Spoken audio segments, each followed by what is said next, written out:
I spent weeks planning the perfect baby shower. On the day of, my mother-in-law showed up in a white gown, grabbed the microphone, and yelled, "Let's celebrate the woman who made this all possible, me." Then she unwrapped her own gift in front of everyone, a onesie that said Grandma's favorite. So, this happened a few months ago, and I'm still not over it. I'm 32, from Austin, Texas, and at the time, I was 8 months pregnant with my first baby. What should have been a beautiful, emotional day turned into the most embarrassing moment of my life, all thanks to my mother-in-law. Let me walk you through it. Let's start with Patricia, my mother-in-law. You know the type. Loud, controlling. Thinks every family event revolves around her. From the moment I got pregnant, she treated it like her pregnancy. Constant phone calls. Unwanted advice. Random gifts I never asked for. She even bought a crib for her house before we bought one for ours. We didn't even talk about overnights. Every time she visited, she'd talk to my belly like I wasn't even there. She'd say things like, "You're going to love Grandma so much more than Mommy. Grandma has cookies and a pool." I thought maybe it was just excitement. Maybe she'd calm down. Nope. My husband, Matt, saw it too. He tried talking to her a few times. Told her to chill, to give us space.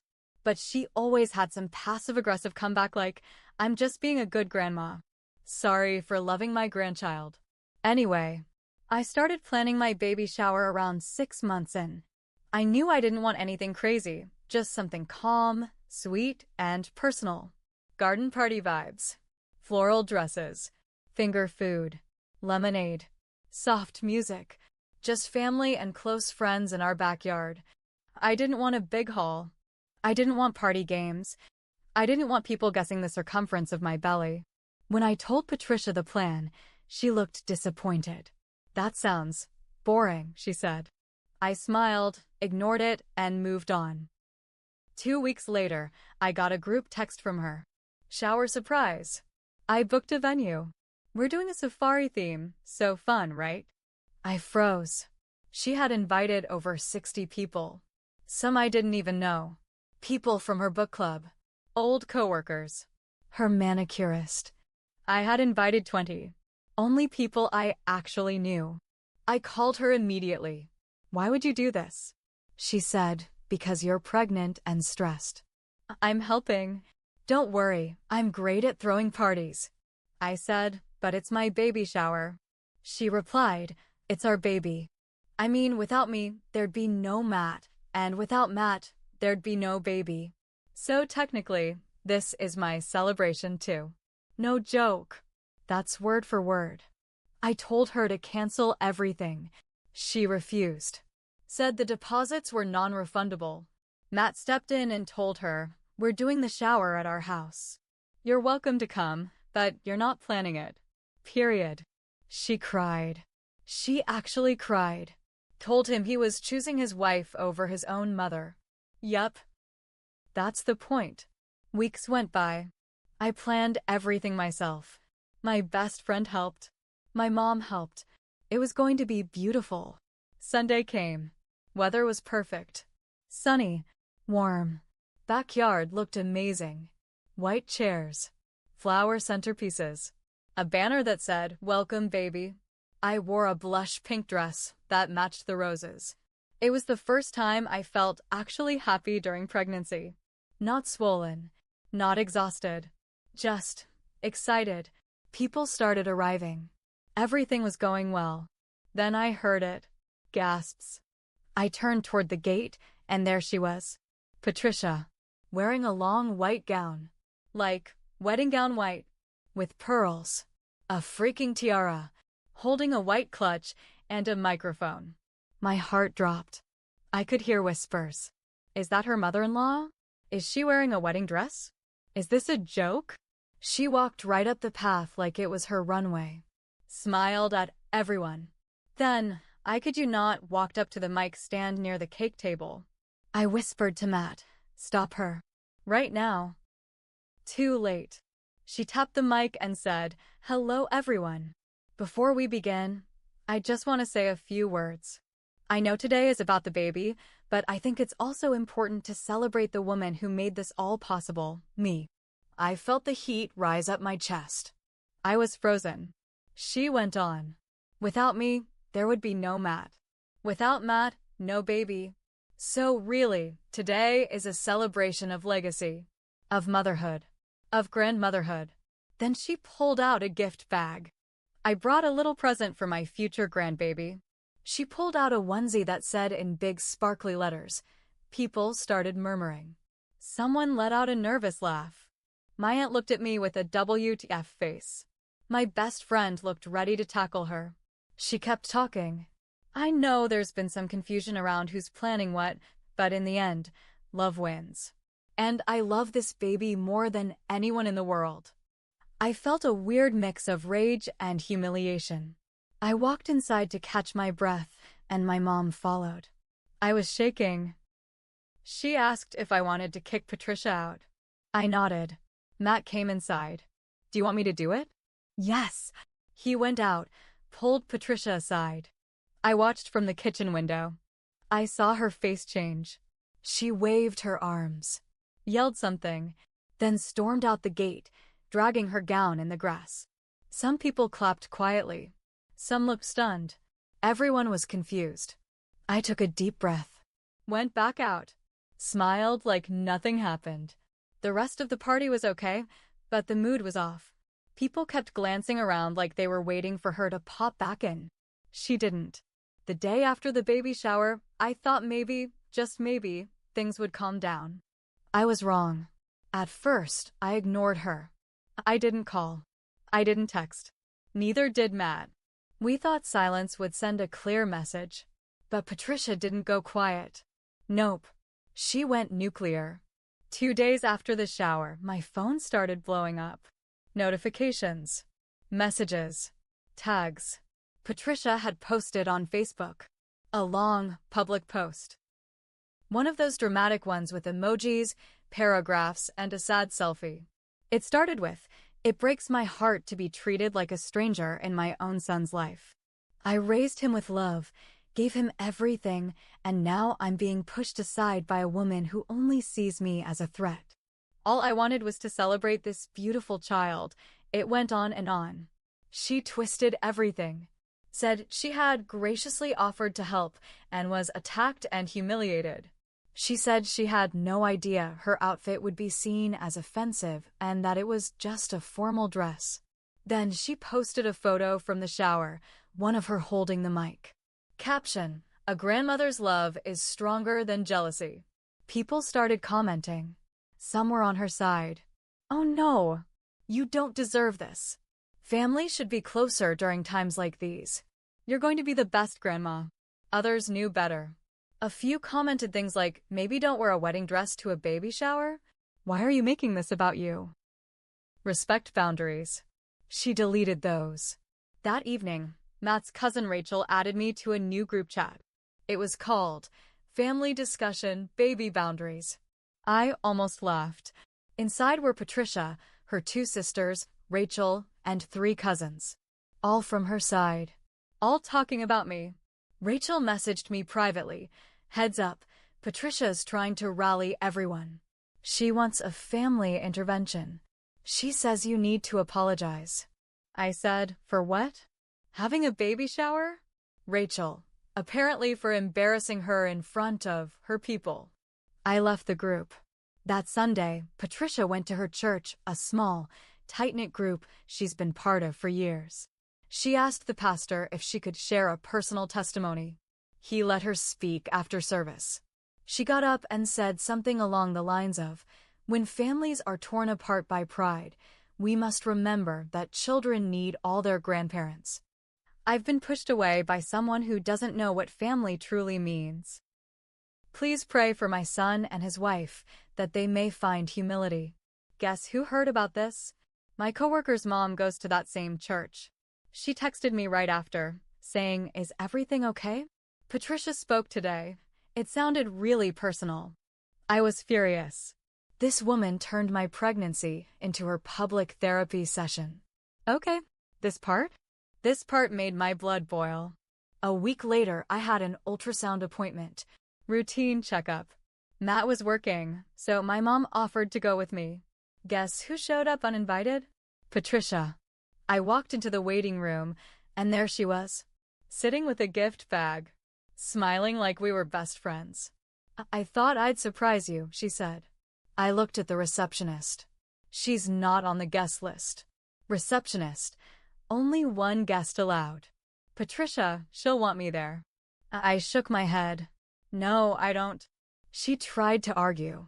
The nurse had to escort her out. She was crying. Loudly. Saying things like, "You're shutting me out of my grandbaby's life." People stared.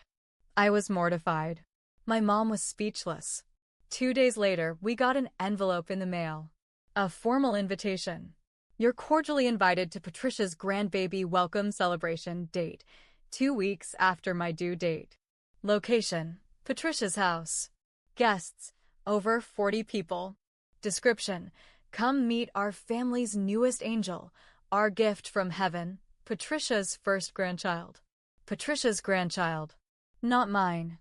Not ours. Hers. I lost it. We hadn't even talked about when visitors could come after the birth. We hadn't made a plan. And she just scheduled her own party? Matt was livid. He called her and told her it wasn't happening. That we wouldn't be going. That she needed to respect us as parents. She yelled. Called me names. Said I was controlling and toxic. She said, "You can't keep my grandchild from me." Matt said, "Watch us." A few days after Matt shut her down about the grandbaby welcome party, things got quiet. Too quiet. No texts. No calls. No surprise appearances. I thought maybe she finally got the message. Nope. 1 week later, we got a letter in the mail. Not a card. Not a note. A certified letter. From a lawyer. Patricia had actually hired an attorney. It wasn't a lawsuit, not yet.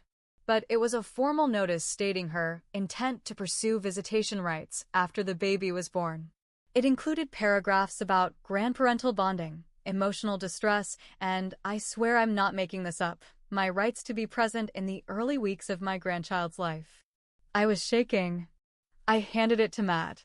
He sat down, read it, then said, "She's actually gone off the deep end." The craziest part? We live in Texas. Grandparents here don't automatically get rights unless there's a divorce or the parents are proven unfit. Which we're not. We're boring, overly prepared, happily married parents-to-be. We don't even let the milk expire. So this? It was pure intimidation. We took it to a real lawyer. He read the letter and laughed. Said it was a scare tactic. Nothing would hold up unless she could prove neglect or harm. Still, it was chilling. She wasn't just being annoying anymore. She was trying to force herself into our lives, legally. Fast forward 3 weeks. I'm now 38 weeks pregnant. I've barely slept. Everything hurts. Baby is sitting on my bladder like it's a beanbag chair. Matt and I are grocery shopping when his phone rings. It's his aunt. She's crying. Says Patricia fell at home. Hit her head. It's bad, she says. She's in the ER. She's asking for you and the baby. Matt panics. We rush out of the store. Drive straight to the hospital. My back is killing me.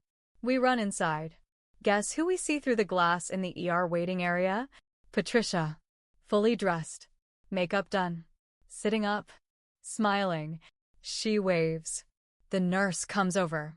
She's not admitted. She walked in, said she was dizzy, but we couldn't find anything wrong. Matt looks at me, stunned. She faked a medical emergency, just to get us there. We turn and walk right out. She tries to follow us, calling our names. We get in the car. I cry the whole way home, from rage, from exhaustion, from hormones, from all of it. 2 weeks later, I go into labor. Real, can't talk through the contractions labor. We rush to the hospital. We've already told staff, no visitors, no info to family unless we say so. After 11 hours, baby is born. A beautiful, healthy baby girl. We name her Isla. We text my mom, Matt's dad, a few close friends. No one else. 3 hours later, the nurse walks in and says, "There's someone in the waiting room asking to see the baby." I say, "We didn't approve anyone." Nurse checks the name. It's Patricia. She found out where we were. Came anyway. Demanded to be let in. Told the front desk she was essential family and that her son must have forgotten to tell them she was allowed. We tell the nurse to turn her away. The next day, I get a text. "You're not the only one who loves that baby. You can't keep me away forever." We block her again. 2 weeks later, Matt gets an anonymous tip. A message through Facebook from a woman neither of us know. It says, "You don't know me, but I think I might be your half-sister. I found out recently that Patricia isn't just your mom, she's also mine. She gave me up for adoption in 1990. I'm not looking for anything from you. Just wanted you to know." Matt reads it 3 times before saying anything. He messages her back. They talk. She sends paperwork, photos, records. It's real. Patricia had a child in college, a girl she never told anyone about. Not even Matt. And now that woman, Emma, had tracked her down through ancestry websites. When Emma reached out to Patricia, she denied everything. Said Emma was confused. Said Matt was her only child. Then blocked her. Matt was stunned.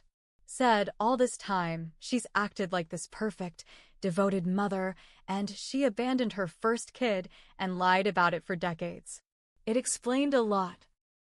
The control, the guilt trips, the obsession with being the only one, the desperation to rewrite her past. And now she saw Isla as her second chance.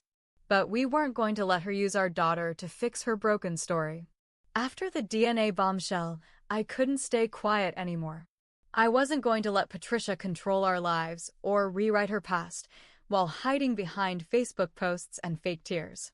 So I did the one thing she never expected. I told everyone the truth. It started with one post.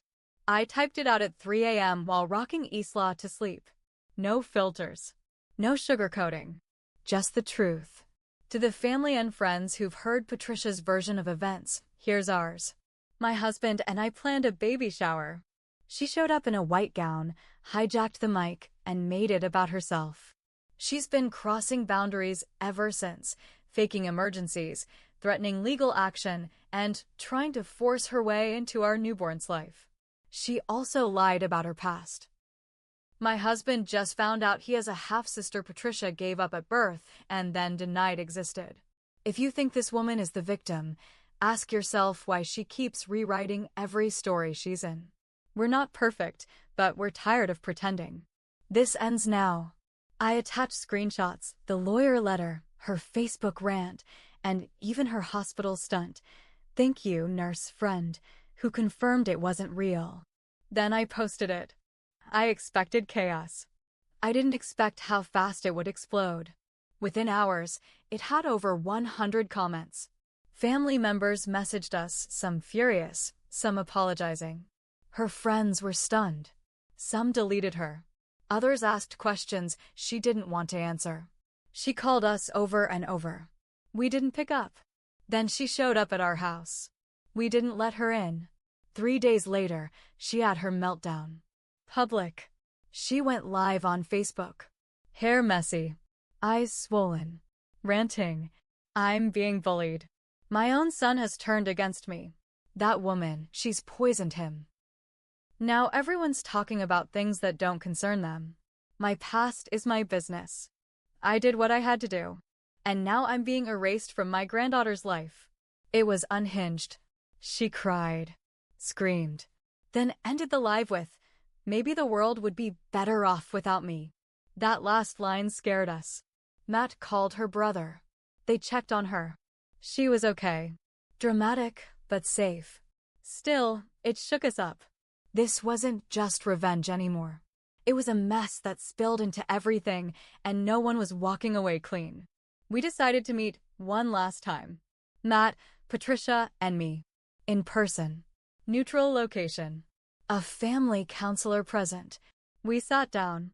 She was quiet, nervous. No tiara, no microphone. Just her, in jeans and a sweater, looking smaller than I'd ever seen her. She started by blaming us again. Said we humiliated her. That we took everything too far. I told her, you tried to sue us. You showed up at my ultrasound. You wore a wedding dress to my baby shower.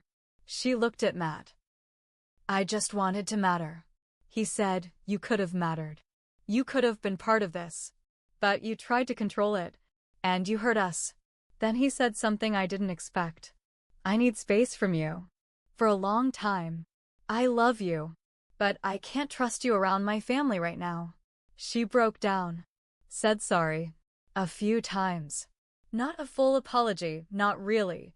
But close enough to tell she knew she went too far. We walked out. Told her we'd let her know when we were ready to talk again.